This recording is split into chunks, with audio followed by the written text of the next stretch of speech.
You're listening to the sweet sounds of the After Movie Diner. Support us at patreon.com/After Movie Diner. Or I'll punch you in the teats. Rate and review us on iTunes, Earthling. And now, here's your host, John Cross. All right, hello and welcome to the After Movie Diner. We are back after a hiatus. Just wasn't feeling it. Instead, I sidestepped, did a little jaunty dance over to the world of crosstalk. And I splashed around in that pond for a while. Everyone thoroughly enjoyed that, I'm Was it sure. a pond? I don't know whether it was a It was pond. more like a forgotten puddle in a garage. Right. Is that water? Yeah, an oily piss Could puddle. be. Could be water. Hasn't rained for a few weeks, but could be. An oily piss puddle. Yeah.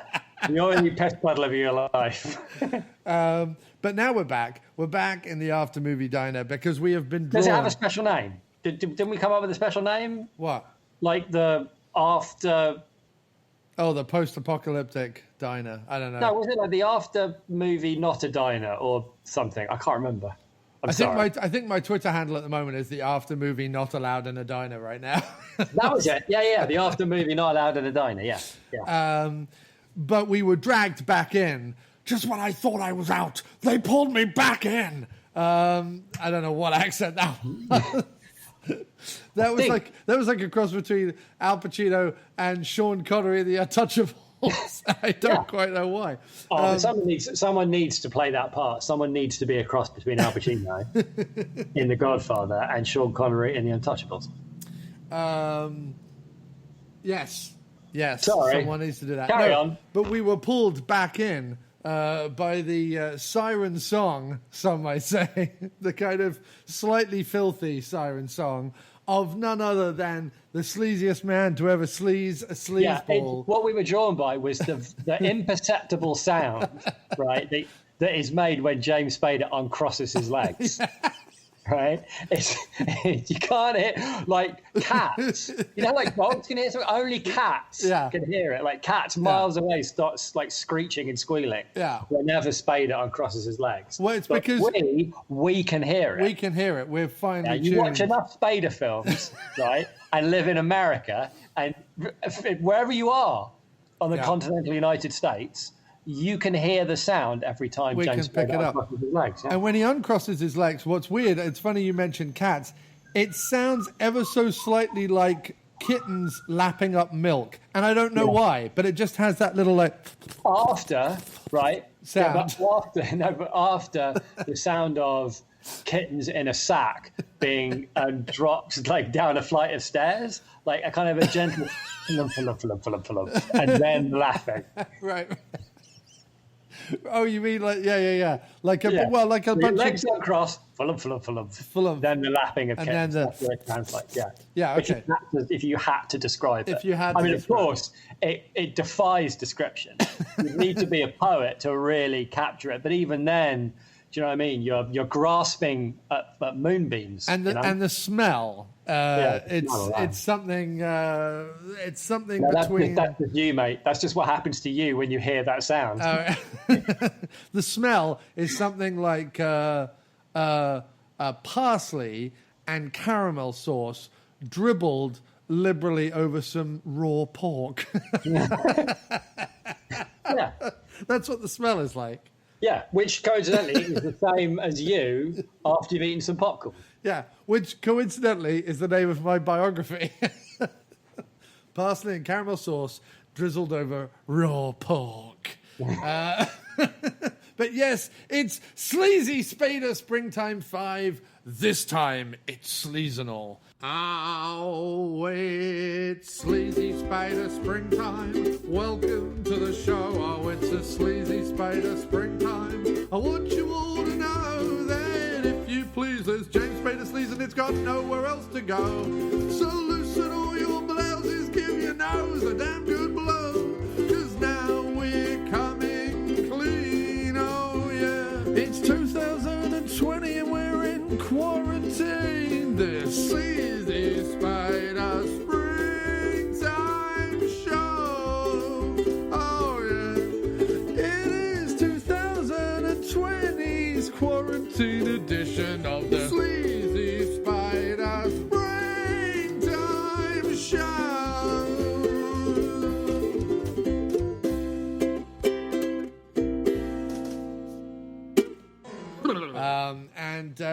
We're back with 4 more James Spader films. And through maybe like some of them I can't go. Crash I can't find. I can't find Crash. I'll find it for us. I'll find it. I've got a dealer. I've got a dealer of Spader. I've got a Spader dealer who'll figure it out. I already got the stick up for us. Oh, you did? How'd you get that? I already got it. I've got a dealer. I'm going to send you the file, dude. Oh, okay. Yeah. I'm going to send you the file via Google Drive. Plug. Google Drive. The Googling. It's a Google nation. We just live in it. But yeah, no, we've been pulled back in by Sleazy Spader Springtime 5. You're not wriggling out of it, Jim. I will find 4 films that we can watch. yeah, all right. Fair enough. Jim has very gamely agreed to do all 4 this year, which has pleased me no end because I love... Gamely as in the smell of like very old meat. Yes, gamey, not gamely. Gamey. Oh, gamey, yeah, right. Gamey. Agreed. Decided. But it's because I relish talking Spader with you more than anyone else. It's not that the former guests we've had on Sleazy Spader haven't been phenomenal. They have been.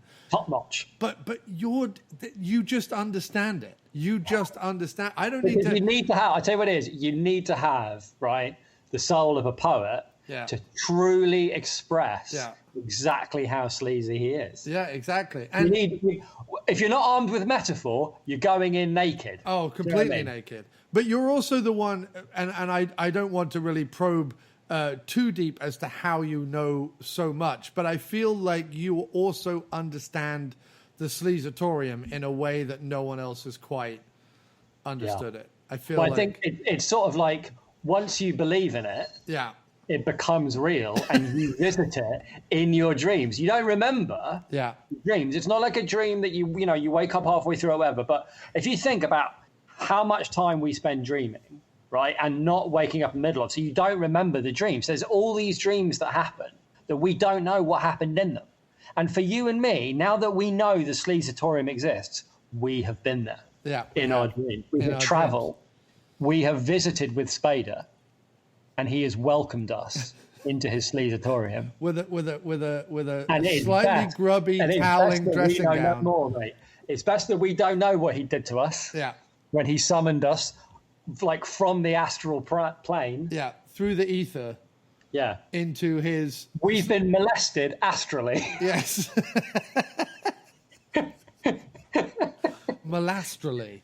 Astrally molested by James Spader. I might put that on my resume. I have been astrally molested by James Spader. I tell you what, you'd get a few phone calls just to ask you, what that meant. It would at least be a conversation starter. But I fear that it would be a bit like when the people behind the Brown Sugar streaming app contacted me through Twitter. This was ages ago when Brown Sugar first showed up, because I have in my Twitter bio, Pam Grier touched my beard. So they contacted me thinking, well, here's a movie guy and here's a guy who knows Pam Grier. We've got to get him to promote Brown Sugar. This is perfect. They picked up the phone and I'm like, hi. I'm like, wait, is this John? They can just hear the British accent. They can hear the fact that I'm not their demographic. And it was one of those awkward conversations. They were like, so I guess tell us why Pam Grier touched your beard, but then after that we'll hang up and definitely never contact you again. Yeah, sorry about that, mate. So that's a bit like Spader. What was I comparing that to? I don't know, mate. Sometimes your comparisons tend to go off a little bit into I think you're preparing for eventual talk shows. You know what I mean? What happens is someone asks you a question about something, right, and you seamlessly steer it around to your already prepared story about whatever, right? And that's how you control your image. Except that I got to the end of that story and went. Yeah, but that's your brand, mate. That's your brand. That's my brand. My party ends to boring stories. That's your brand. My stories, they start strong, go nowhere in the middle, and end with a fart. Yeah, that's true, actually. That's my brand. I'd say that's pretty accurate. That's my brand. Waffly and farty, the John Cross way. Here comes the postman. I wonder what he has for me. Is there something in his big brown sack? I wonder what could it be? Well, I hope the bills it lacks and instead brings me some listener feedback, or maybe, just maybe, a big bag of crack. Oh, here comes the postman. I wonder what he has for me. Well, I'll tell you the other reason, the other thing that woke us up and gave us a little bit of a tickle on the derriere to get the Sleazon going was this email, so that we received. This is some top hosting. I'm sorry. Seamless. Sorry. It actually came through our aftermoviediner.com contact us form. Please utilize it as People you wish. People should use that more. People should use it. They should use it. Free. Why wouldn't they? They should use Why it wouldn't liberally. they want to contact you? Liberally contact us. It's literally on the homepage. The message says, I've discovered your Sleazy Spader Springtime series during this lockdown period. Can you imagine that? You're locked down and you're trying to discover things, and you come across us talking Sleazy Spader. That's some kind of wonder. Having ill-advisedly watched Dream Lover on Netflix, I went in search of anyone else, who'd seen that mess and discussed it. This quickly led me to your other Spader-centric episodes. So many thanks for all those hours of entertainment. A suggestion for this year's series, if it's happening. Oh, it's happening. Oh, it's happening. The Stick Up from 2002, which we have been recommended also by fellow Spader enthusiast Andy Lunn. So we are doing the Stick Up. We just had to. Yeah, the only reason it disappeared off Amazon. We were going to do it this week, but it buggered off Amazon. Like the day after I saw it on Amazon, and it's gone. It's almost like Spader has his minions out now, and the moment they hear like the rubbing of thighs, they're like, quick! They're doing the Sleazy Spader series again. Shut down all the streaming. Yeah, and the Stick Up. The Stick Up from 2002. Completely atrocious, of course, and Spader apparently went on to marry his co-star, which adds a certain layer of intrigue to the viewing experience. Would love to hear your analysis / piss take of it. All the best, and thanks again. So this one is going out to, I believe her name is Catherine, but that is all I will divulge. This one is going out to Catherine. A hearty thanks to you for contacting us. I do hope that listening to us waffle about the madness that is Dream Lover lifted your spirits after having watched Dream Lover. And I also want to say a huge, huge, huge thank you to you, Catherine, because you did support us via the buy us a coffee button on the website, and I have to say huge thanks to that. Why don't more people do that? Almost like all your time and effort is worth something. It's almost That's worth crazy. Something. I know, it's fantastic, isn't it? So there Catherine is utilizing not only the contact us form. Why are not more people doing it? And the buy us a coffee button. Yeah, more people should definitely be doing that too. Like, well, just write your name on it and say I like the show. And your name will get read out, and you'll get a little thrill. Yeah, it is. It's exciting. That's it. That's all you need to do. Look, Kat, I am so excited that someone watched Dream Lover and thought there must be someone out there who can help. And the answer was us. I think, in our own small way, that's a beautiful Christmas miracle right there. Yeah, I'd say, a sleazonal miracle. A sleazonal miracle. A sleazonal miracle. I don't know why I went with Christmas, but I feel like... No, I think that's fine. I feel that's where the magic comes from. So thanks for that. That certainly perked my spirits up and made me more and more excited about doing Sleazy Spader. It also emotionally blackmailed me into doing more Sleazy Spader Springtime. It did, because we know that we have Andy... I can be very easily emotionally blackmailed, you just have to ask me to do it. Yes, indeed. That's all it fucking takes. We have Andy Lunn, who we know shows up every year to infuse about Sleazy Spader Springtime.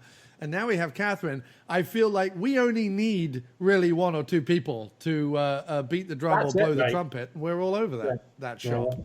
We're all over that shop. So we did have a lot of comments and questions on Facebook, but we're going to tantalizingly leave those till later so that you have to listen to the episode. Keep them hanging on for our bollocks. Yeah, listen to the episode first. And on this one, as we did say, we were going to do the stick up first.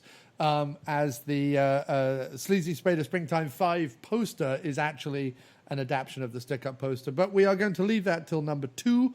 Ooh, number 2. And for number 1, weirdly, we're going 2 Days in the Valley. Well, it's all over the shop. Now, 2 Days in the Valley, Jim, this was a regular rental of ours, or did one of us purchase it? I forget, but we watched this multiple times in West. We did watch it multiple times. So I have a question, right? Yes. To kick it off. Yes. I'm pretty sure that I had a poster of 2 Days in the Valley on my wall, hung up on my wall. So my question is this. Well, Charlize Theron, probably, mate. It was probably of it all. No, because right? There's lots of ways, lots of movies, lots of movie covers have birds on the front, right? Right, yeah. What I'm saying is, I had a poster of 2 Days in the Valley on the wall. Yeah. So my question is simply this. Why? Well, Why do I have a poster I'll answer of that. 2 Days in the Valley on the wall? I'll answer that. Okay. There's one of 2 reasons. Okay. Either you got it from like the bird at the video store and thought, oh, it's a video store poster, I'll put it up. Or that's a possibility. Or the other reason is that this was at the sweet spot when like magazines like Neon and stuff were doing those poster inserts, like the 96, where this movie comes out. Oh, that's true. And it could have been one of those poster inserts in one of those I'm pretty sure it was a video store one. It might have been Star Video, but I think you're right. I think it was the Video Hut. I think it might have been a Video Hut one. But then, were they free? I can't remember if they were free or not. Anyway, the point is, this is my puzzle. Having watched 2 Days in the Valley for the first time since owning that poster. Right. Having watched 2 Days in the Valley, my thought was, why on earth did I have a poster of this bloody awful movie on my wall? Because it is. No, because I thought 2 Days in the Valley is quite good, isn't it? It is not good. I mean, it is not in any way, from any point, start to finish, any good at all. It's just a waste of time, talent, and fucking oxygen. Oh, wow. Okay, so you've come back to the film, you've reevaluated it, and you've written it off. You've gone, it's all balderdash. There's a reason why we didn't drag this mess. Hang on a second. There's a reason why we didn't drag this mess from the 90s into further decades and sing its Well, praise. there's a reason why the bloke that made it didn't do another film for like 10 years or something. Is that true? Yeah. John Herzfeld. Yeah, Herzfeld, yeah. Herzfeld, he was doing stuff the whole time, I thought. No. Maybe not as a director, but he was writing. He wrote a TV series episode in '98. Well, he can't write for shit. He can't write for shit covered in toffee, covered in more shit. And he wrote and directed 15 Minutes with. Whoa! Oh, that classic that resurrected De Niro's career with De Niro and Ed Burns and Kelsey Grammer in 2001, which was 5 years after this. Oh well. Either way. He can't write for shit. But he's been working since the late 70s, early 80s. He's not. I don't think he's a writing, bad director. directing, and acting. He's not a bad director, but he's just a terrible writer. It's a really terrible. In fact, no, he is a terrible director because he's got Danny Aiello and James Spader, and you've got Danny Aiello as a schlubby, past it, over the hill hitman, partnered with like the world's sleaziest psychopathic hitman played by James Spader. How do you not take that and do something with it better than whatever the fuck this is? Right. Well, this is where we should come at it from. So just to let you know, I'm not about to like sing this film's praises by any means. I totally understand why on a rewatch you've looked at this and gone, it's balls. I totally and utterly understand that. I see where you're coming from, and I'm in no way about to try and change your mind or argue the toss. However, I had fun with it. Potentially. Which part was fun? No. Hang on a second. Sorry. I had fun with it. Definitely from a nostalgic perspective because I hadn't seen it in a long time. But I also had fun with it because, yes, while the script is hokum, and there's one key scene where you know that the script is utter balls, and that's when the like twitchy dude meets Paul Mazursky when he's walking his dog, and for no apparent reason gives massive amounts of exposition nobody required. Oh my God, that while was so he's good. walking the dog. It was so start to finish terrible that I hadn't even pinpointed, because that's not even the most terrible thing about the movie. Can we talk just briefly? Hang on, let me just Because I finish really want to talk about the most you may not quite have grasped how terrible it is, right. But it's right in the middle of the movie, right? And as in like the center of its construction, right? And it's a giant ball of horseshit. Okay, we'll get there. We'll get there. Let's not jump to the middle, Jim. I'm not going to jump. No, mate. No, I know how it goes. While I'm still giving my top level summation. I was being very rude, interrupting your top level. Sticking my oar in the top level. You crack on. Crack on with the top level summation crack on with your that top nobody's level, interested in. No, I was having a lot of fun with Danny Aiello, who delivers every line. Like, if anyone else was doing that role, it wouldn't be anywhere near as entertaining. But there's something incredibly entertaining about Danny Aiello throughout the whole movie. He's so immensely watchable and amazing, and like just the way like the doorbell goes off and he immediately like gets his gun out and starts running towards the door and stuff. And there's even a bit where like he goes to run out the door, hears sirens, goes to shut the door, does an absolute Burton and slides out from underneath himself and falls down on the floor and then scrabbles to get back up with his wig flapping everywhere. And I'm like, I just had to admire it. Like I had to just admire that was good. The fact that he threw himself into a role in such a clearly awful film. Yeah. I had to applaud it. You know, because you're right, actually, because I can't think of many things where he's in any way the lead. Right. Like at best, he's, you know, a supporting role, but he is genuinely the lead in this. And that's what upset me is that, and Spader's the lead, but Sleazy Spader is not often the lead, right? He turns his leading roles into festivals of sleaze just by being him. But he's very, really good. You know what we need as like the lead character of our movie is a sleazy psychopath. Like that's not very, and it's a comedy. That's quite rare. So to have him and Aiello together, both giving it the beans, they're both really good at it. Don't get me wrong. No, so that was my second prong. My second prong was, if you dialed into 2 Days in the Valley for some Spader sleaze, you get it spread liberally on drippy, moist bread, mate. Yeah. It's almost like too much sleazy syrup. I mean, when you first see him, you think, wait, is Spader going to play this whole role as some sort of monosyllabic, glazed-eyed, you know, Nazi kind of looking dude?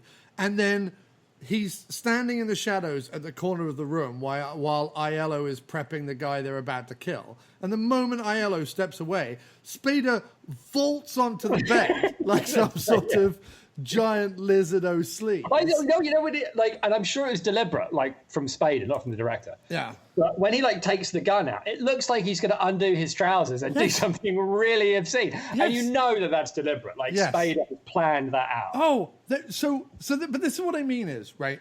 I agree with you. The script is bollocks. It's a subpar melding. Robert Altman shortcuts and sort of Pulp Fiction-ish. It's that post-Tarantino bollocks with someone who's trying to make shortcuts. And they've watched shortcuts and they've gone, well, like, the key is just to have a bunch of characters doing stuff, right? It doesn't have to be interesting. And you're like, no, that's not the point of Raymond you're Carver overlooking something very important. But that's what he's tried to write and do. Is he's tried to write and do a shortcut. And he's ballsed it all over the shop. But that's fine. But when every scene Spader is in, every scene, he's so orally obsessed in this movie. Everything goes in his mouth. Everything. There's true. Even a bit at the end. He's not like sucking the boom. Do you know what I mean? Like, the camera swings round and he's like hanging onto the boom, like sucking on the end of it. Get him down. Yeah, look, we're shooting. Take 5. Oh, he's up on the boom again. Get down off the boom, Spader. Jesus. I mean, the bit when at the end he can't get his gun to work, so he goes and gets Eric Stoltz's gun, and then he like obscenely puts it in his mouth and like gimbals across the set. I'm like, that's obscene.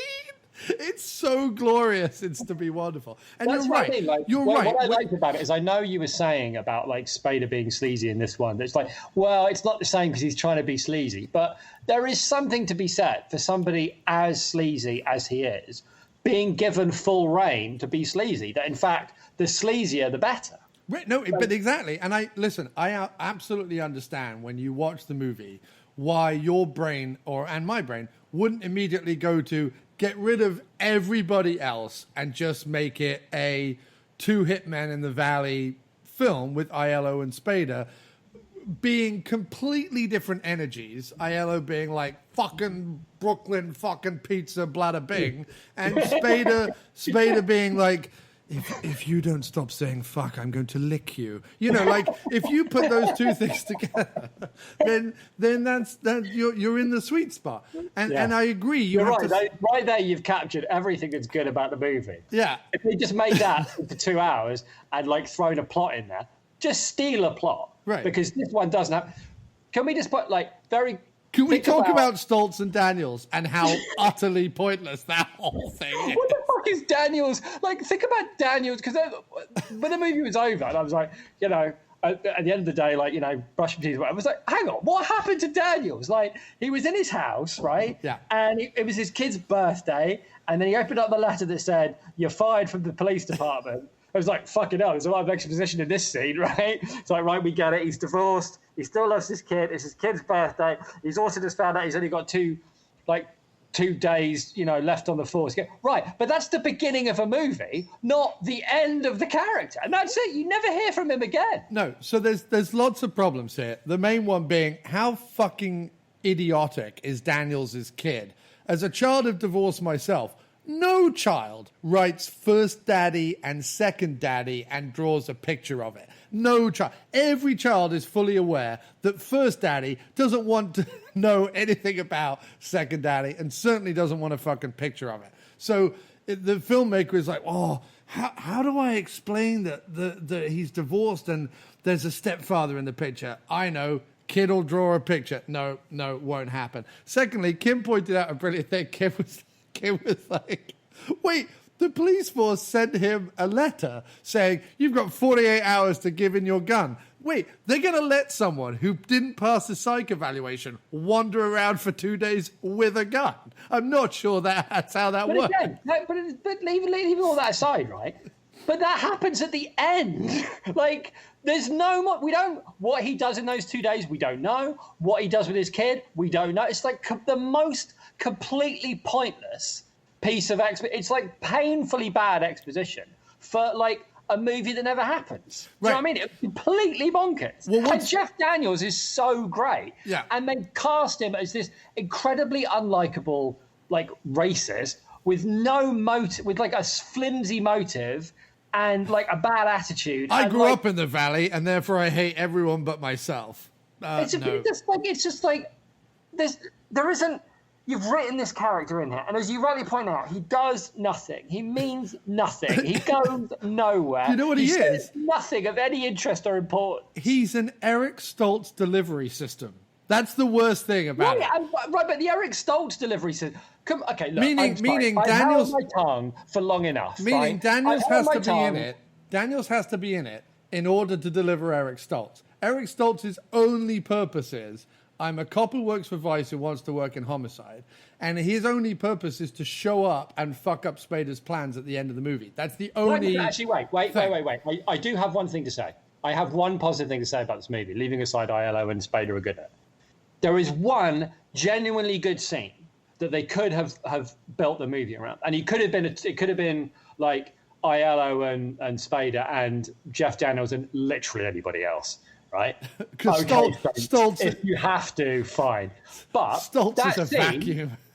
The scene where the Vice coppers go into like the crime scene with the guns, and they're obviously really inexperienced. They're like bumping into each other. They're like swinging their guns around like they've seen other people do in movies, right? And like squabbling about what they're going to do with them. That's quite a good scene, right? That's actually quite a good idea of having like, yeah, what if like vice cops who are sick of like busting strip joints and whatever actually wanted to solve a proper murder? Like there's something going there, and like having those two try to catch Spader and and Aiello, like there's a movie there, right? Like the sleazy hitman and the past hitman, and then the two coppers who are used to being whatever. Like there's something there, but instead they don't catch him, right? Because instead what happens is Spader goes, I know, I'll just go back to the scene of the crime, and if I come across any cops, I'll just kill them. Yeah, that seems like a fucking plan. So please, I can't hold it in any longer, right? Could we just briefly talk about the conversation that we don't see in the movie, but the conversation where Terry Hatcher hires James Spader and Charlize Theron? And the conversation presumably goes something like this. I would like you to kill my husband, please. Fair enough. We do that. We do kill people. We will do that for you. Okay? How much do you charge? Well, we charge 30 grand to kill someone. Really? That doesn't seem like an awful lot of money. That's fine. That's fine. We like doing it. We'll do it for the 30 grand. No problem. Great. Fantastic. Well, all I need you to do. It's 30 grand and half the insurance. Oh, that's true. Yeah. But still, like, if that happens, but let's say, but to start, it's the 30 grand, right? That's what we're going to do, right? So, how's that? Great. That's fine. You don't know him. Like, we're not connected. Totally cool. Have the 30 grand and you go off and you kill my husband, right? No. We've got a better idea. We're not just going to kill your husband, right? Because that'd be too easy, right? I know 30 grand is hardly any money, and the rest of it's being paid on the possibility of maybe an insurance claim coming through, right? But that's fine. What we're going to do instead is I'm going to get my girlfriend to pretend to go out with your husband for a few months, right? Why? No reason. Just feel like, set the scene. Do you know what I mean? Like, get them together, right? But why do they? I don't understand. Why does he need to see your girlfriend before you kill him? Well, it's just, it's a matter of, plausible deniability. For who? For you. Right. But if you kill him and you're not me and you do it like far away, plausible deniability. That's like, no, I've already got that. We don't need to, why do we need the blonde involved? No, it's fine. Don't worry about it. Okay, fine. Because the executive producer... Him, right? No, I'm not going to kill him. What I'm going to do is I'm going to hire an ancient Italian hitman to go along with me on the job.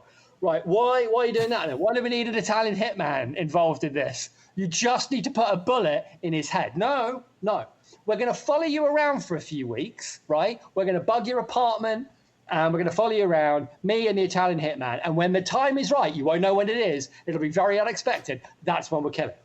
And 30 grand gets me all this because this seems like a lot for 30 grand. No, we're happy to do it. Happy to do it, we are.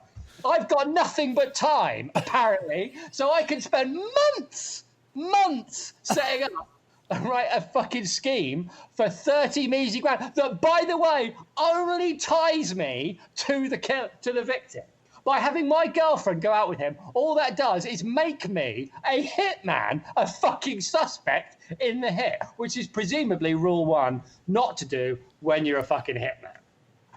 Also, to cause like massive amounts of insecurity between Spader and Theron, like for no reason. Right, and if it was like he's like, did you sleep with him? Did you sleep with him?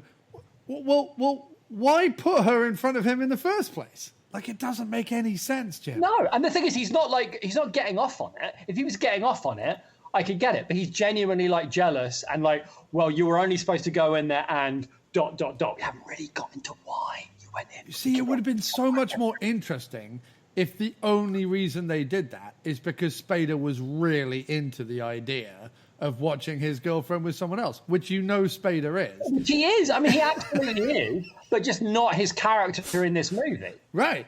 But Spader is. Yeah, and I'm sure Spader must have pitched that as an idea. And then just ago. So wait a minute. Where's the money? Where's the 30 grand? Well, that's back in my house. What do you mean it's in your house? Oh, I'm sorry. Was I supposed to keep it in my special fucking 30 grand money safe that I travel around in a hat, in a special hat? They did all this. It's in my house, you fucking idiots. They did all this without being paid as well. Like they did this whole thing. How are we going to like give you plausible deniability? Oh, well, we'll do it while you're fucking lying next to him. This is fucking ridiculously pointless. Go to plot school. Yeah, no, none of it makes a lick of sense. It's a one-day course in Los Angeles. Is how to write a plot that isn't fucking rubbish, right? And you'll have a better movie. Yeah.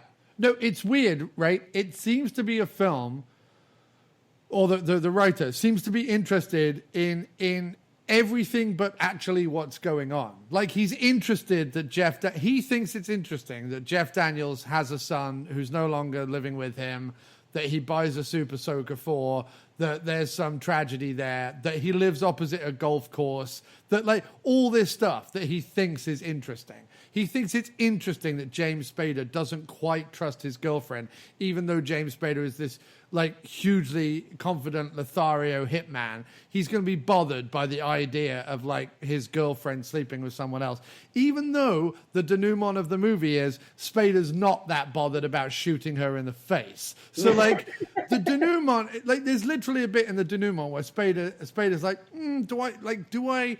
And then he kisses her and he's like, no, I'll shoot her in the face. Like none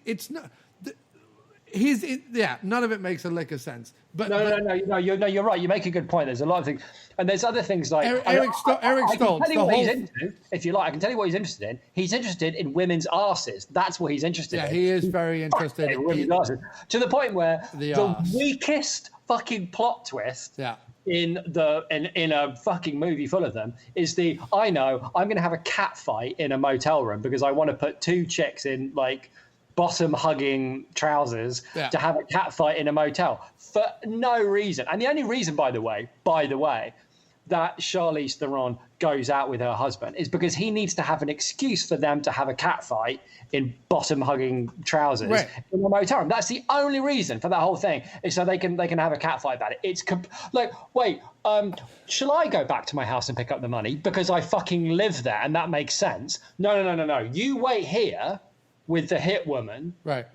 Who, again, you're a suspect in a murder, so why don't you just hang out in a sleazy motel with a hit woman while I go back to the scene of the crime with my gun and my like psycho face and get the money? And if I see any cops, I'll just shoot them in the head because, hey, for 30 grand, I'll. But it also does show, like, I mean, we could nitpick this to death. Like this isn't nitpicking, mate. This is nitpicking, and then there's taking large spiders off people's faces. Right, that's what we're doing. We're taking spiders off faces. We're not picking nits out, mate. Spaders off spiders off faces. These are like spiders the size of oranges that burrow into your brain, right, and then replace your brain with orange spiders. Yeah, with other spiders. We are taking spiders off faces. Yes, we're taking spiders. Oh, I like it. Yeah, spiders. I like it. It's good, mate. No, I mean, it's two things. First of all, it shows that. Have you seen Shortcuts, by the way? Like, and are you aware? I don't think I ever have seen Shortcuts. Raymond Carver and stuff. Yeah, I've read Raymond Carver, but I've never read Shortcuts. So it shows just how hard, like, something like a Shortcuts, which I absolutely adore, but it shows how hard that like slice of life writing is. The ultimate like Shortcuts thing is really just we're all a bunch of misfits in together and you'll never guess what happens behind closed doors kind of thing. But the way it's done, both with Carver's writing and Altman's direction and the insanely stellar cast that he has in that film, the way it's done is just so perfect. It never pushes it to the point of so ludicrous you couldn't believe that it actually happened. Like, everything in it feels very believable, even if it's on the worser end or more extreme end of human psychology or humanity. There aren't fucking hitmen and fucking whatever running around. It's just regular people doing regular things in Los Angeles at a moment, and how they all kind of tie in together. And it seems sort of, well, this is obvious, right?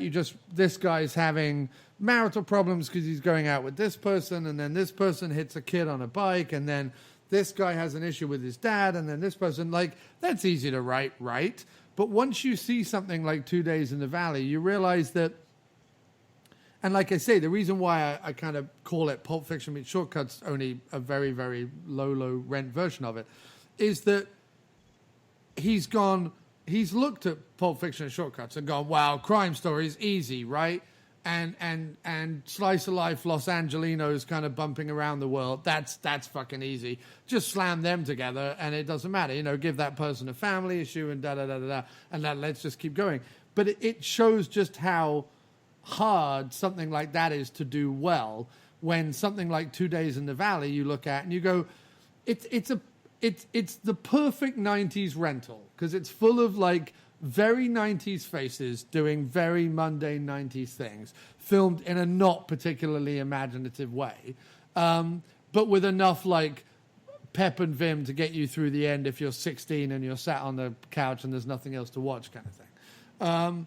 But it's you know, like you say, pull one or two threads on it and the whole jumper falls apart, because it's just fucking... Yeah, I mean, if you think about it in terms of what you're saying about the Shortcuts nature of it, like, but the best illustration of that is the whole film, the whole climax of the film depends on Danny Aiello and the bloke, like accidentally driving past that house. You know what I mean? Like, it's as if Danny Aiello wouldn't remember where he went on a hit the night before. Right, and even if even if he doesn't, it's just there's like the woman running up to them like after the murder, like all shocked and stunned or whatever, and them being vice cops, like that's sort of a coincidence, kind of, but in the fact that Stoltz is talking about how he wants to burn a homicide and then she runs up, but like that's acceptable, right? Because it's within the realms of chance. But just because, like, well, I need my film to end, and so Danny Aiello and Spader have to meet, but like neither of them have to do anything to meet each other. You know what I mean? Like, it's not like an accident, because it's not like they even like them bumping into each other in some kind of like semi-connected thing to the murder. Like that would make more sense. But this is more like, well, they just need to meet, so let's just make that happen. And it's just like he's saying that the act of how coincidences come about is more about, well, how did the characters get there and what does that mean, than rather than just like, I'm only interested in them meeting each other. It's like, no, if you're making a film about, like you say, how people bumble around, then how they end up where they end up,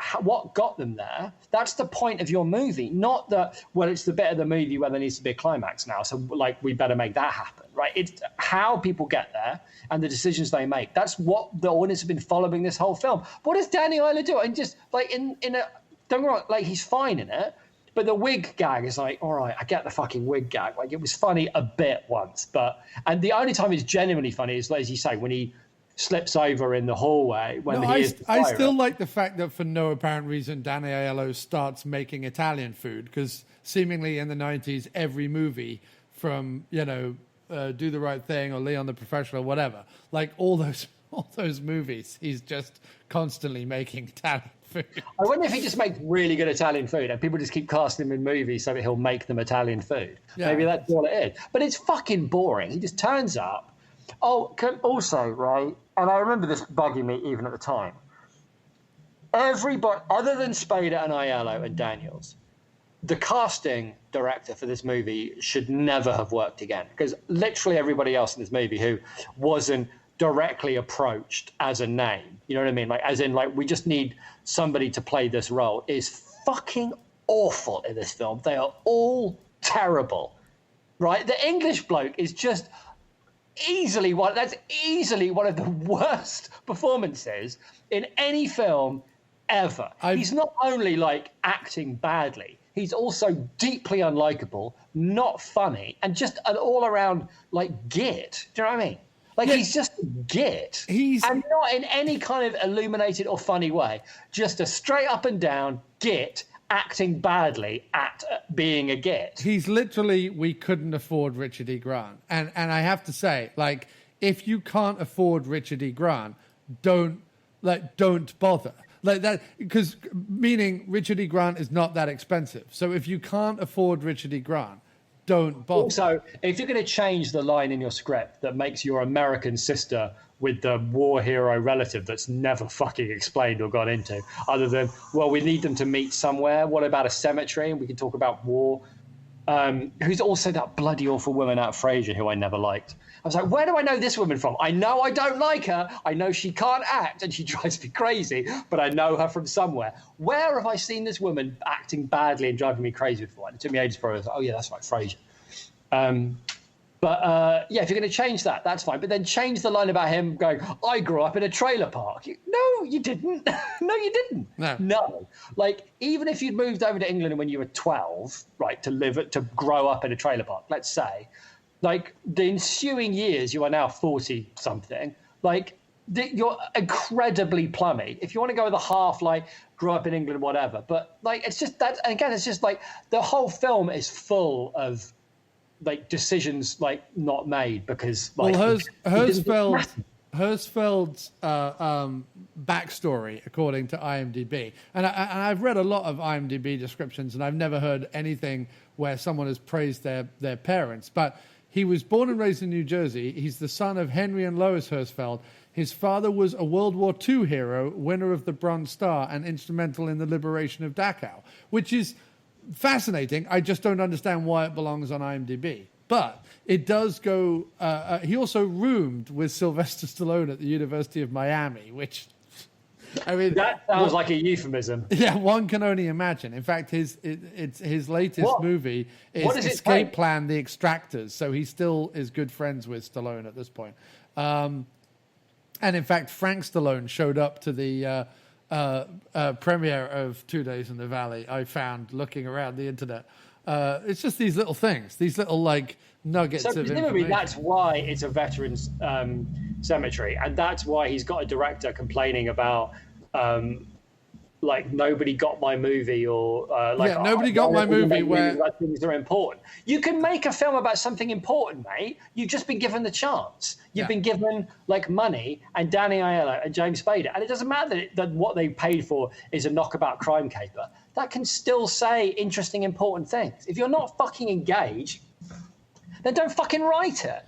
But anyway, I feel like 2 Days in the Valley is definitely one where we could probably, as I say, Spider pick off the face for all night for all the different things that are wrong about it. I think the script notwithstanding, and the holes in the script notwithstanding, I think the biggest problem with it is that, like you say, there's this ensemble cast of I know that person from somewhere kind of cast. Tell you what was odd about it as well. With when I was watching Aiello, is it Glenn Headey or Glenn Headey? It wasn't nearly as I remembered it being in my head. I'm just getting some coffee. I remembered it in my head being full of much more like bigger names and recognizable faces than it was. Do you know what I mean? Yeah, I mean it has. You know, the four biggest names in it are, well, I guess Terry Hatcher as well, but Jeff Daniels, Eric Stoltz, James Spader, and Danny Aiello, with sort of Glenn Headley and Terry Hatcher as sort of second players. And I guess at the time, you know, Glenn Headley had been in Dirty Rotten Scoundrels, which we were watching a lot of as well. So I feel like we probably thought that she was... maybe, and she'd been in. Never got her. I've never understood. Well, she'd been in Dick Tracy at the time as well. Like there was lots of stuff she was in. No, I'm just saying. I've never gotten her. I've never understood it. Daniela, I get. James Spader, I get. Jeff Daniels, I'm very much getting. Jeff Daniels is great. Charlize Theron, I normally like, but she's fucking terrible in this. I don't necessarily blame her because it's not much of a part. But like, I don't get Glenn Headey. I just don't. I've never gotten it. Never understood it. He's wetter than a fish's wet bit. Well, I mean, I like it. She's meant to be in this movie, so it kind of works. No, but I know, but I don't. There's a way of. I can't explain it. Just I don't. But I've never been a fan of this. It's odd because I agree with everything you're saying, but at the same time, like, I think I enjoyed sort of just the attempt, like. It's such an attempt movie. Like a movie where that's my problem. Is it's not okay? No. Hang on. I let you tirade. Okay. But no, he's attempting to do something, right? Is far more interested in all the wrong things rather than the right things. Thinks that he pulls off this great trick of, oh, look, everyone you meet in these disparate stories at the beginning all meet up in some way. Like even right down to having the jittery guy come out of the massage parlor later on in the movie. Like the same dude who meets him on the heath while they're walking their dogs comes out in the massage. Because he's like, you see, they're all, you know, in the valley, right? With the intermingling and the crossing each other's lives and da-da-da. Not that any of it matters at all, because it's all circumstantial. Like it's literally like a murder case where all the evidence is circumstantial. And they put it up in court and go, well, you know, this guy, right? And they're like, yeah, but also these 5 other guys. Yeah, don't talk about the 5 other guys. This guy, right? Yeah, but it's all circumstantial. No, I know it's circumstantial, but could you convict based on circumstance? One of the characters has a dog and wants to give the dog away. And the woman he wants to give the dog away to says, oh, I'll give that dog to my brother, who at no point, like, first of all, there's no way those two are related. There's just zero way that the art guy and the nurse are related. But even if we could get past that, at no point is this a guy who's like, you know what I could use? I could use my sister dropping around and bringing me a dog. Yeah. Do you know what I mean? It's just like, so... It's all wrong. It's all wrong. I don't want to keep going there. I don't want to keep going there. It's just, we could do it all night and it's no fun anymore. I'm sorry. I totally take your point and I completely understand, but it's no fun anymore. It's the fact that it looks like a made-for-TV HBO miniseries. Like it doesn't even like from the 90s, like not even a modern HBO series, but like from the 90s. It doesn't look like a film at all. Like it's really, it's not even mundanely directed. It's just so unbelievably, staggeringly average. It's ridiculous. But I just want to talk about Spader and his face. Spader's every opportunity in this movie. I mean, the face that he gives Jeff Daniels when he sees him with the Super Soaker when they pull up to the lights is amazing. The bit at the end where he like dances up to Dan Aiello, kicks the gun out of his hand, and makes the most obscene face as he leans down towards him. The fact that there's a scene in this movie where while Charlize Theron is cavorting around in white lace, Spader goes over to an ice bucket, gets a fistful of ice, undoes his pants, and then puts a fistful of ice down in the front of his pants and makes the series of the most offensive faces I've ever seen in my entire life. I mean, that alone is reason for this to exist. And I understand. And then puts one of them in his mouth, right? And then he takes one of the ice cubes he's taken out of his trousers. Yeah, and puts it in his mouth. Yes. Yeah. There's so much in this. He wants the taste of iced bull sweat. even the bit where he comes across the 2 detectives investigating the scene and he has to kill them. Even when the guy... Does he have to? Or can he hide in a cupboard away from the guy? Hilarity. But no, I'm with you. I get it. I agree. Move on. When he shows up and he goes to kill him, he even like blows kisses at the male detective in order to get him to turn around. Like in order to get him to turn around, he goes like every opportunity Spader has to just, you know, wipe juices all over the set. He does. And it's a joy to behold, and I enjoyed that about it. I really did genuinely enjoy that about it. And I enjoyed Danny Aiello shouting at everybody. I enjoyed him nervously pointing a gun at a dog. I enjoyed him shouting repeatedly at the dog. I enjoyed him trying to run out of the apartment every 5 minutes and falling over. I just enjoyed all of that. Everything else about it is awful. Nobody ever needed to see Eric Stoltz's erection. Nobody ever needed to see Eric Stoltz's erection. Like, I'm sure the director was like, oh, look how edgy and sexy I'm being, because this is going to be like an 18 video rental, all sexy and sleazy, and Charlize Theron, and Eric Stoltz's erection. No, like it's almost the anti-sex. Like Eric Stoltz's erection is the anti-sex. The close-up of Stoltz's flesh being rubbed at the beginning of that scene is like it's like I can't even describe it. It's like gone off meat being pounded by like a prison warden. It's awful. It's just incredible. But yeah, I mean, only watch this for Spader's faces. He makes some of the most obscene faces I've ever seen him make, and it was a joy.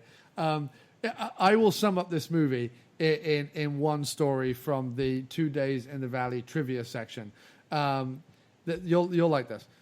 Right. So, in 1995, Charlize Theron was newly arrived in Hollywood after stints as a model and a dancer. Living in a Fleabag motel and running out of money, her mother had sent her, the 20-year-old Theron, a check from South Africa. But when she went to the bank to cash it, they refused her. Fed up, Theron threw what has repeatedly been called a tantrum. That argument, coupled with her beauty, caught the eye of an agent who promptly handed over his business card. Fast forward a few months later, and Theron in white lingerie towered over Los Angeles in billboards for 2 days in the Valley. If Theron having a tantrum outside probably a restaurant like in Bowfinger or something, catching the eye of an agent, does not explain this film, I don't know what does. But when there's something about the idea of a 20-year-old Theron just like throwing some tantrum on Hollywood and Vine, and some agent coming up being like, I don't know, gal, but I think you've got something. Like, that is this film in a nutshell. And when you look at John Hertzfeld, the director, he looks like that guy. He looks like he has chomped a cigar in his time. You know what I mean? He's leant across a desk and gone, you've got something. You know he has. Yeah, he likes arses too much to not be a sleazy cigar chewer. Yeah, he's definitely done that. So, any more on the movie, or can we pivot over to Spader and answer some questions on the let's answer the socials? question. Okay. Good plan.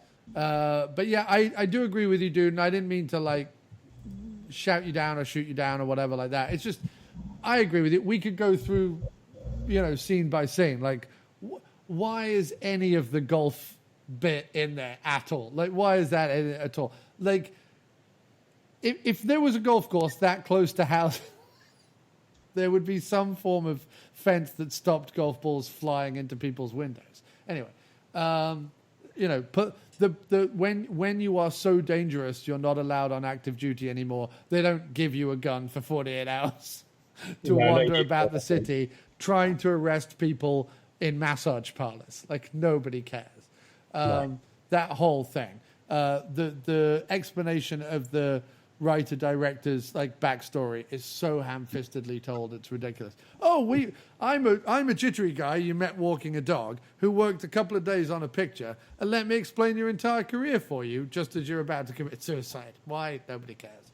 You're right, that's pretty bad. Yeah, it was pretty bad. So, but let's answer some of the questions. I'm going to leave one particular question to the end because I think it's probably the best question and will lead into a nice Sleazatorium discussion. But here are the 3 Andy Lunn questions. Right. Andy Lunn, here are his questions. Questions about Spader, Andy Lunn. I don't know. He always asks questions, so I feel like he should. He should get a theme tune one day. This is the 5th year doing this, Jim. Yeah. He's got stamina, I'll give him that. We will have watched 20, is it 20? Well, around 20. Because I missed a couple of years. I will have watched around 20 James Spader films by the time this season is over. Yeah. Here's Andy Lunn's first. You're like, oh my God. Andy Lunn says, do you think Spader has ever replicated the classic Buffalo Bill sequence from Silence of the Lambs for his own delight? I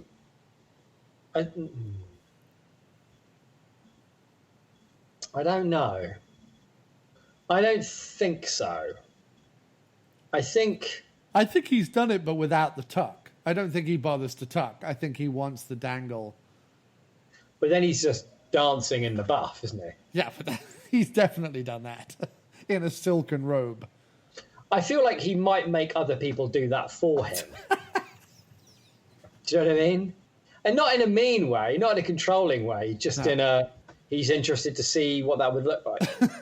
He would have seen Silence of the Lambs, and since then, every now and then, he asked somebody to do it for him, just for the giggle. I like that. Do you think he's ever asked Ted, what's his name, who plays Buffalo Bill, has he ever asked him to do it? That's a possibility. Yeah. I think, although he'd want him to turn around, I think. He'd want to see what it looks like from behind. He wants to see the... He's got, what's his face, to do the Buffalo Bill bit from Silence of the Lambs, but watch it from behind.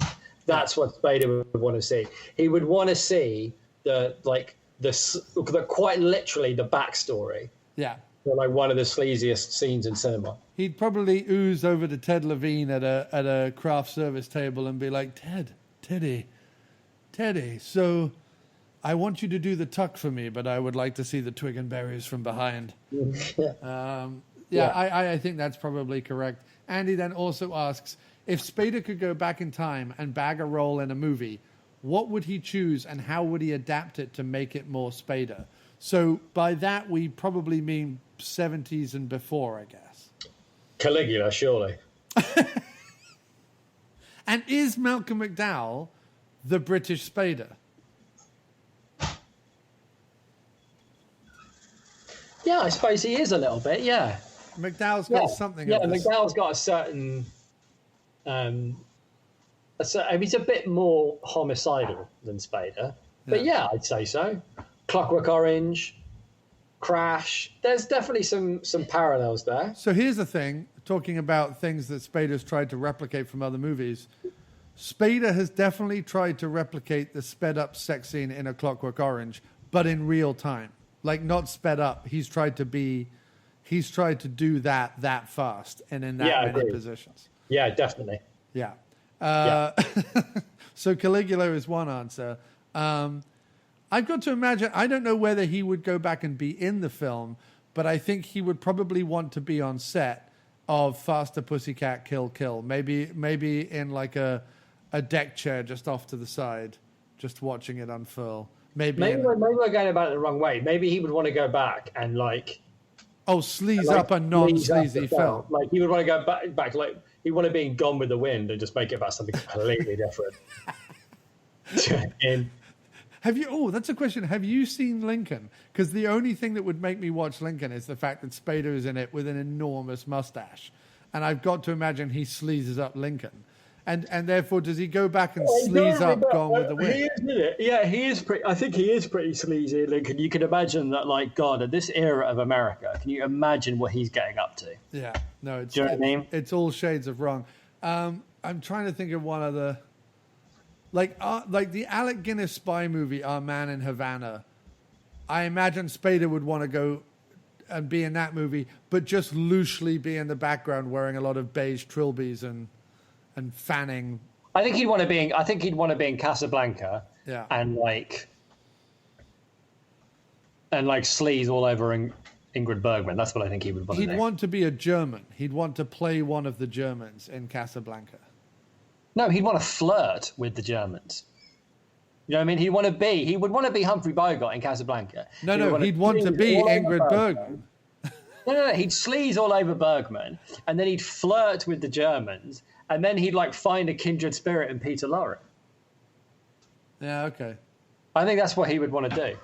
All right, so to finish up our question section, we have one more Spader-related question from Andy Lunn. Andy Lunn, he's the man who asks about Spader.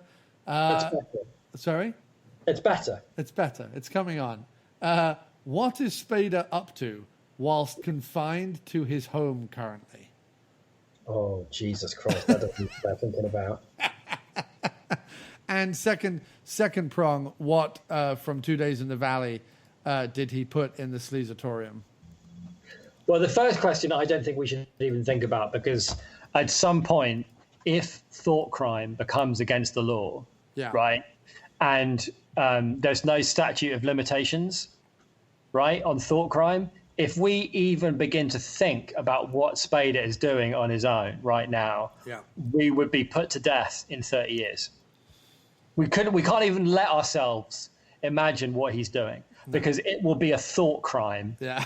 In 20 years, if we imagine it. That's how obscene it is. It does involve a lot of flouncy scarves and very tiny, tiny, tiny cups of coffee. That's all I'm going to say at this point. Yeah. But I'm telling you right now, he is definitely, I'm just going to say this, put fluids into one of his trilby hats. I'm just going to say that, just as he's definitely put fluids. I'm not even going to say what fluids. I think he's put fluids in a hat. How erotically charged he can become while still maintaining social distancing. I think he sees it as a challenge. Do you know what I mean? Yes. I mean, it must be agony for him. Like he's trying to blow his own mind erotically without touching anybody. It must be agony for him, though, because he's so...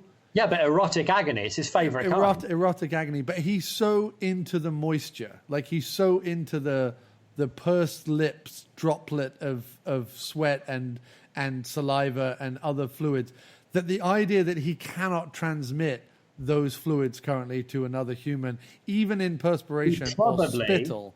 If you want my opinion, he is probably prepared for this day for a long time. And I would guess that he has entire refrigerators full of other people's spittle, right? From like years ago, going back years, from like healthy people that he can sample. Yeah. I mean, either like orally or like rubbing onto his hands or whatever. Yeah.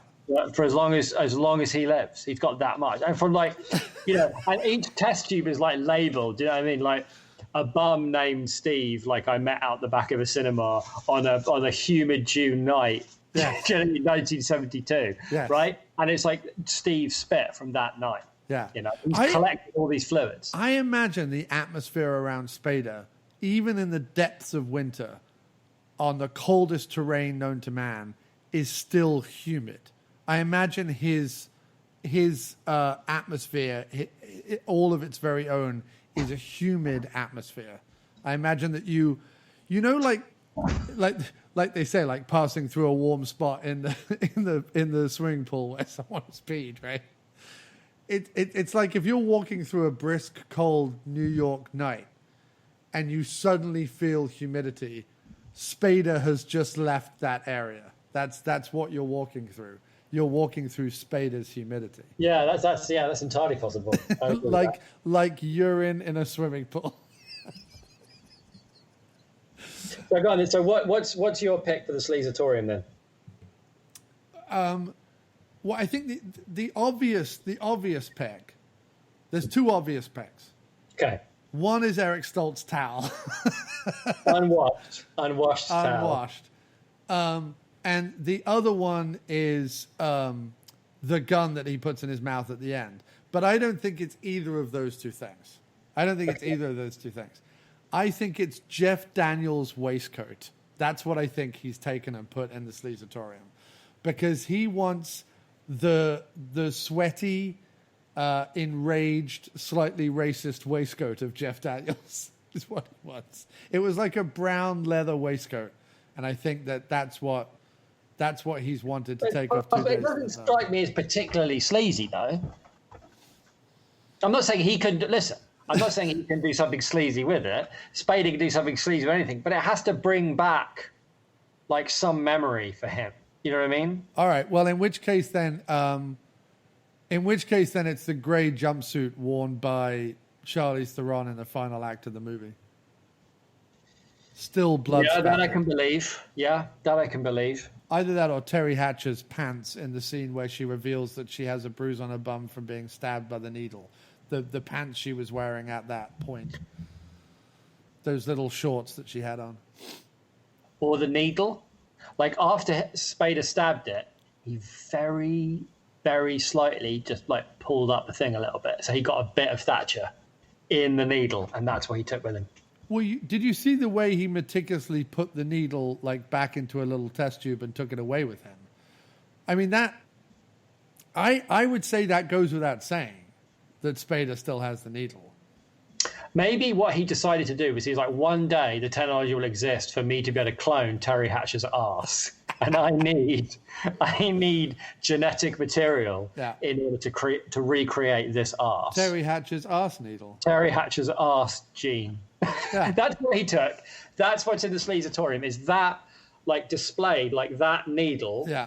Like, and floating in the middle of it is a tiny piece of skin, and it's like Terry Hatcher's arse gene. Yeah. Because I feel like we've already put a towel in. Like, I feel like a towel has already been put in. I can't remember whose towel it was, but yeah, he put a towel in. Yeah, there's already been a towel in the sleeves. No, it's got to be... He wouldn't want to double down on it.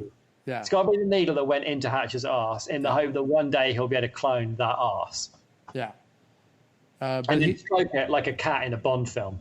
Like, it won't be attached to anything. It'll just be like an arse. Do you think in the display case where the thing is, he also has the rubber gloves that he's worn throughout the film as well, like just the little latex gloves, just as an accent, not as the main attraction of the 2 days in the Valley. We might have talked about this before. Actually, I feel like he's worn gloves in a movie before, but I still maintain that any visitor, including Spader, to the Sleazatorium must first put on latex gloves before they're allowed to handle or even be in the same room, because all of these souvenirs are imbued with such erotic power that the need to touch them and even put them inside yourself is so strong that you have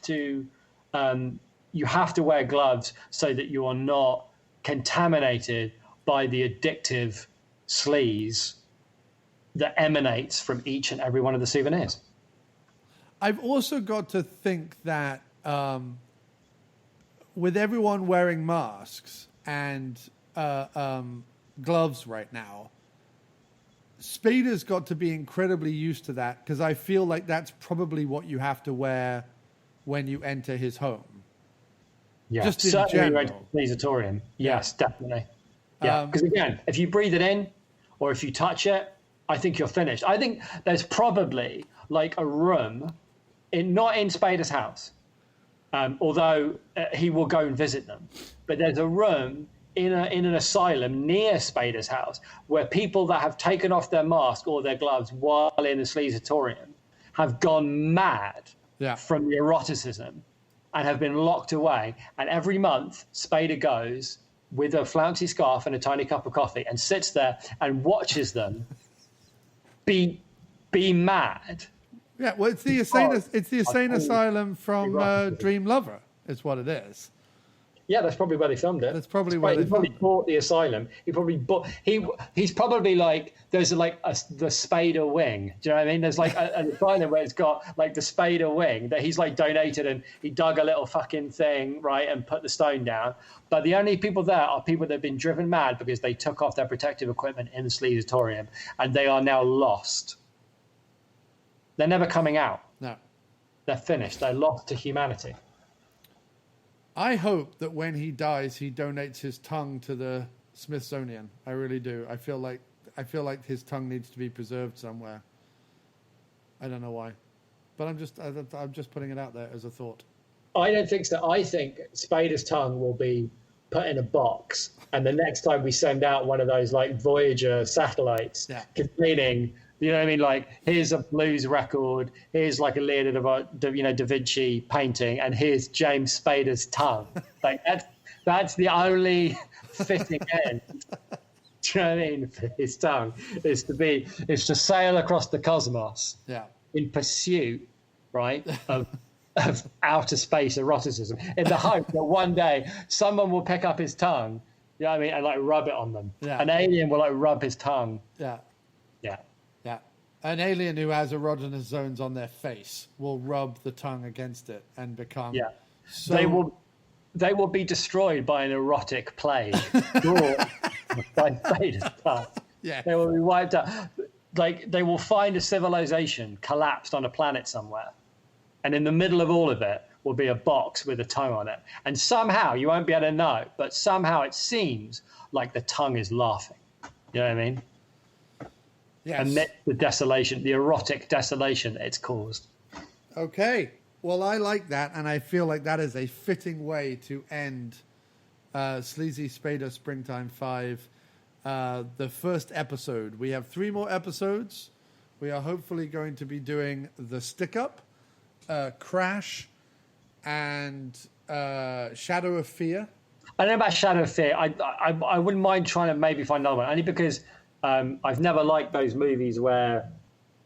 I'm not a big fan of movies where like people they hit someone with a car, or they do something wrong and they panic, and then the whole rest of the movie is them trying to like clean up their mess and them getting into like. It's a very specific type of movie that Jim doesn't like. Yeah, well, there's lots of them, but that's one of them that I'm not a big. I mean, like anytime anyone wants to get from one end of a boat to another, I will watch that film. Anytime anybody goes to a house that's lived in by a strange inbred family, I will watch that film. But I can't be doing with films where somebody hits somebody with their car and makes a wrong decision in the heat of the moment, and then spends the rest of the movie trying to clean up that mess. They fucking bore me, those movies. Is that what Shadow of Fear is about then? I think that's what it's about, yeah. Have you watched the trailer? No, I just read the synopsis. Okay. Well, the only other one that got as many votes in the Sleazy Spader Springtime poll, which for Spader's benefit was spelt Pole, is True Colors, the movie he did with John Cusack. All right, we can do that. I came across one that had Stoltz in it again. What the fuck was it called? It was on Roku, and it was a Spader Stoltz movie. I don't know why I want to watch more fucking Eric Stoltz movies, but yeah, I don't know why either. Eric Stoltz is awful. There's a reason why he wasn't Marty McFly. It's because he's awful. They go, oh, he's too intense. He's not intense. He's awful. He is. He is pretty bad. Do you know what movie it is then? Oh, Keys to Tulsa, I think. Yeah, Keys to Tulsa. We could do that one. It's on the list. Yeah. What's hilarious is I actually managed to pick. I like Keys to Tulsa because it looks like Spader has a dirt stash in it. Yeah. But it could also mean that Eric Stoltz is. It looks like Eric Stoltz is the one who's sleazy in it. But oh my God, Spader looks. No, look at Spader. Look at Spader. I'd like to give Keys to Tulsa a try. Plus, it's 96 again. Okay. Stoltz and Spader just knocking about the backwards of Hollywood. Yeah, making apparently. All sorts of bollocks movies. Yeah, right. So, I'll happily do that one. Oh, my God. Although, I hate to say it, there looks to be Stoltz nakedness in it. Well, but that's all part of the... It looks like a Stoltz movie that Spader is in for, like, one scene, is what it looks like. Oh, really? Kind of. And it has Deborah Kara Unger in it, who is the woman who stars opposite him in Crash. Which is odd. We can watch that. Colours. I'm happy to do like Cusack and Spader. That'd be fine. I could do Keys to Tulsa as well. The other one, which is hilarious, is I bought on VHS of all things the I've got to remember what it is now. The Mini Driver James Spader movie. I found it on VHS. Slow Burn. I found it on VHS for like $1. And I have that on VHS. And like, it's never been voted for. And I'm like, but I actually own that one. So what's that about? It's I don't know. The tagline is lust, greed, betrayal. A distinguished explorer finds herself stranded in the Mexican desert with 2 escaped convicts and a stash of diamonds. Yes. No, we have to do that one. Really? Yes. And that's also free on Roku. That's on like Vudu or somewhere. That's free. I can watch that. Let's do that one. I want to do that one. Let's do that one. Crash, if we can get it, and the stick up. If we can't do Crash, let's do Keys to Tulsa. Yeah, okay. Yeah. All right. Done. I'd actually rather do Keys to Tulsa than Crash. I'd rather do Crash because I've never seen it. Oh, okay. All right. If I can find Crash for us, I'll get Crash for us. I just think it's odd that I couldn't even, it wasn't anywhere on Roku. It wasn't even like follow this movie, which leads me to believe that like maybe they've been funny about it. The only reason, and I'll do Crash. I'm happy to do Crash, especially if you're happy to do all 4 films, but, or willing. I don't know, happy, but willing. No, the only reason I'd always taken Crash and Secretary off the table is that he is meant to be sleazy in those films. Like, do you know what I mean? Like he is, but we can still talk about it. It's fine. But no, I'm excited about Dirt Stash Spader in either Keys to Tulsa or Slow Burn, either one. Cool. Also, like watching a VHS is its own joy. Yes. But I feel like I'm kind of more leaning towards Keys to Tulsa just because it's the 90s. And I had this theory. I was looking at Spader's resume earlier. And while a lot of people equate Spader with the sort of outer fringes of the Brat Pack in the 80s, I feel like the 90s was Spader's decade. I feel like the 90s was really where Spader came in. Showed up, was sleazy, got paid a fat pile of cash and buggered off again. That's his modus operandi. And he wasn't like a bald, aging Lothario weirdo. Well, no, because I looked at the 2000s and he starts the 2000s strong, but it trails off very quickly. And if you include the end of the, I think, is Sex, Lies and Videotapes 89? Think so, yeah. Which I've also never seen. We did that already. We did that. Well, I'm sure you did. It's one of the ones I've never seen. A couple of Sleazy Spaders ago, we did that. But I feel from like 89 through to 2001, that's your Spader sweet spot. Yeah, all right. Well, I know. I'm happy to go Keys to Tulsa instead of Crash. I am. Because Keys to Tulsa is free. Slow Burn is free. And you're going to send me the other one, so that's fine. I'm just more excited to do like the depths of Spader. I want to see. Yeah, I agree with that. Yeah. But don't promise something like if 3 movies in you're like, fuck, can we watch a good movie please? We'll do Crash. That's fine. It's not like I'm not watching movies. Do you know what I mean? Like, right. It's not quite the same as going to the cinema and intentionally watching only terrible films. Like, it's fine for me to watch a bit of Spader sleaziness once a week. Okay. And I mean what I say. If we continue to do this in isolation past Sleazy Spader Springtime, then you get to pick all the films. That's your gift for sitting through 4 Spader films with me. All right, thanks, man. I appreciate it. All right, I'm heading out. Thanks very much. This was a great episode. I feel like we teed it off. That's true. Yep, good call. We potted the ball and other sporting metaphors. That's how they go. That's how the metaphors go, the sporting metaphors. Being very familiar with them. Take care, Chief, and thanks again. All right, thanks, man. See you soon.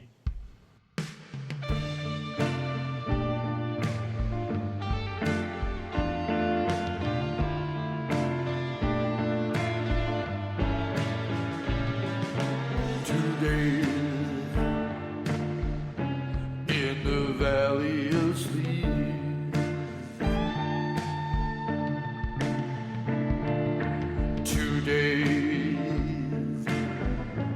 in the Valley of Sleep.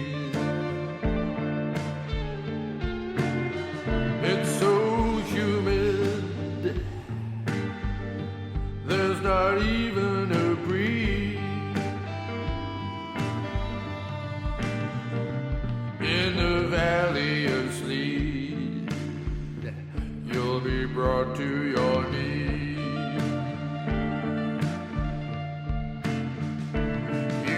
Beg and say please,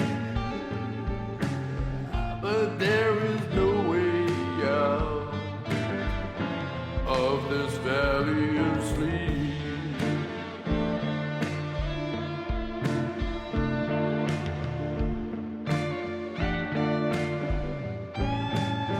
I spent 2 long days in the valley of sleep. I spent 48 hours in the Valley of Sleep. And Spader was the mayor. He held the cuffs and the key. And Danny Aiello was there, oh yeah, in the Valley of Sleep.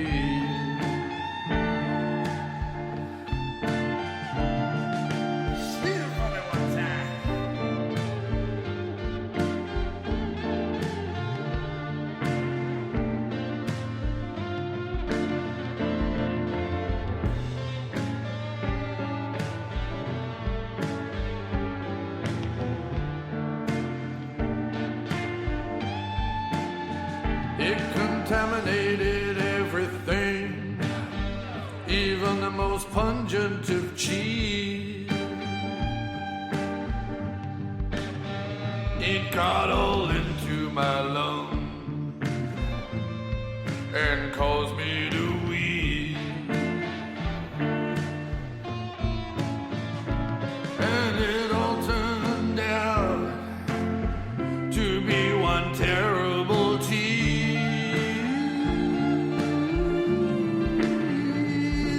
And after 2 long days, that was an eternal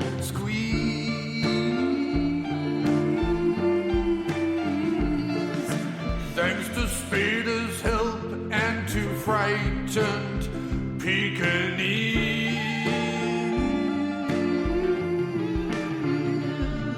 I found